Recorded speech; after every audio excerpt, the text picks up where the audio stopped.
como va a decirnos Pedro, de alguna manera es un anuncio, porque en la iglesia también van a haber falsos maestros. Dice ahí, como habrá entre vosotros falsos maestros. Entonces, la gran cantidad de profetas falsos que encontramos en el Antiguo Testamento es un anuncio para saber y apercibirnos y estar alertas, porque en el Nuevo Testamento, o sea, en la iglesia de Dios, también van a haber falsos maestros. La historia antigua es una alerta para nuestro presente y también para nuestro andar, está diciendo Pedro. ¿Sí? Ahora, la realidad de los falsos maestros siempre es tal vez uno de los grandes desafíos que va a tener el pueblo de Dios. R.C. Sproul decía lo siguiente: el peligro más grande para Israel no fueron los filisteos.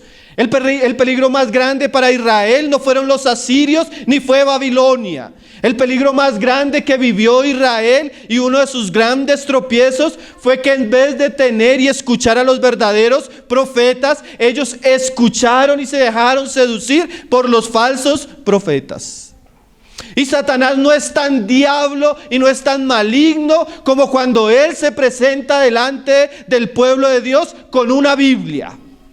Y nosotros debemos entender que así como Satanás es padre de mentira, él va a querer introducir en el pueblo de Dios profetas mentirosos, profetas engañadores, falsos maestros. Y esa es la advertencia ahora y el énfasis de Pedro. Vamos a tener un capítulo donde vamos a tener varias reuniones para alertarnos de cuál es el modo operandus de los falsos maestros. ¿Cuáles son sus enseñanzas? ¿Cuáles son sus intenciones? Porque sería una ingenuidad pensar que entre el pueblo de Dios no habrá. Sí habrá, lo decía Pedro. Pablo, cuando se despide de la iglesia de Éfeso, él dice lo siguiente: velad por la grey por la cual el Señor os puso como pastores. Y tengan cuidado de vosotros también. Y tengan cuidados, porque yo sé que después de mi partida muchos lobos vendrán y no perdonarán al rebaño. Eso lo entendía Pablo, eso lo entendía Pedro. Aún Jesús decía que iban a haber muchos falsos profetas y falsos cristos. Juan decía: amados, no creáis a todo espíritu, sino probad los espíritus, porque muchos falsos profetas han salido por el mundo. O sea, no son pocos, son muchos. Lo que la Biblia nos advertía, que entrarían en la iglesia y serían un gran peligro para la iglesia. Entonces dice ahí: pero hubo también falsos profetas entre el pueblo, como habrá entre vosotros falsos maestros. Ahora, no es de extrañar, el mismo Pablo nos decía que Satanás se disfraza como ángel de luz, y así sus obreros. Y una de las labores de nosotros es desenmascarar el disfraz de los falsos maestros. ¿Por qué? Porque la sutileza y la maldad del falso maestro es que él se introduce entre el pueblo de Dios, haciéndose maestro de la verdad cuando enseña el error.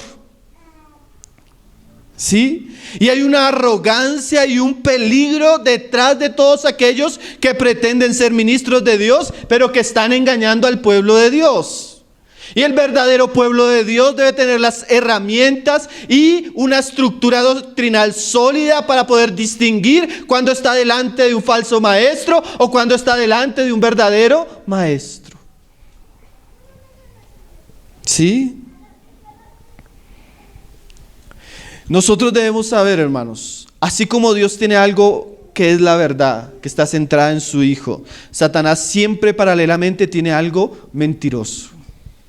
Así como existen verdaderos cristianos que cuando escuchan el evangelio sus vidas son transformadas por medio del arrepentimiento y de la fe, también Satanás introduce a la iglesia falsos cristianos que su vida sigue siendo la misma que cuando no eran cristianos.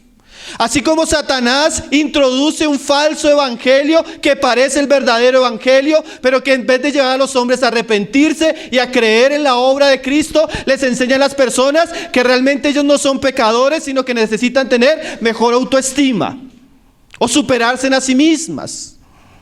Así como existen verdaderas iglesias que están siendo edificadas en la verdad y creciendo en el conocimiento de Dios, hay iglesias falsas donde las personas son engañadas, entretenidas y están volviendo la iglesia un club simplemente formal donde no hay transformación en los corazones.